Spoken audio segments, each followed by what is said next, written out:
I thought I would show visually all the inflation that has been caused by all the stimulus spending over this past year and a half.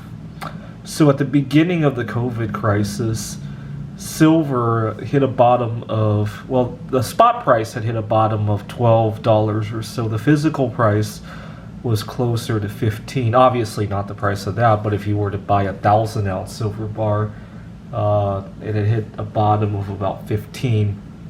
So $1,000 at the beginning of the COVID crisis would buy about that much silver. Now today silver is about $25.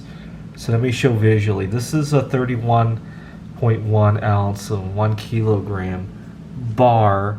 And so over the last year, we have lost all of this. And that's your inflation right there. Now, the thing about the inflation is that obviously it's being manipulated. The government claims that we're only for transitory inflation. At the beginning of the crisis, they even claimed we had deflation.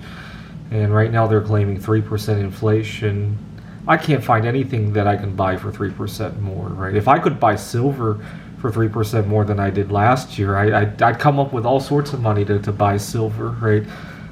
Certainly, I can't buy food for that. I can't buy gasoline for that. Part of the reason I keep having to downsize, right now I'm living in Phoenix, Arizona, is because my money doesn't go as far as it did a year ago, right? I mean, I'm working remotely, so that's fine. What really gets me scared is that during the COVID crisis, obviously a lot of people experienced pay cuts, but they were able to absorb that because they weren't commuting to the office. They could live in the suburbs or even in the mountains or in the desert like right where I am right now.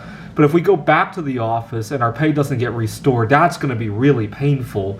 It's like they got a time bomb, right? They were able to delay the pain of the pay cuts until after we forgot all about COVID, right? So we forget what we're blaming.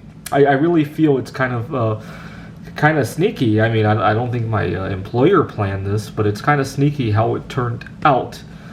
Now, even though inflation is what it is, and if you're lucky to make 20% more than you did last year and keep your inflation-adjusted income, well, you're still losing because your tax bracket is likely going to be a whole lot higher. It's called bracket creep when people go into a higher tax bracket without making anything more meaningfully, right? They're just keeping up with inflation.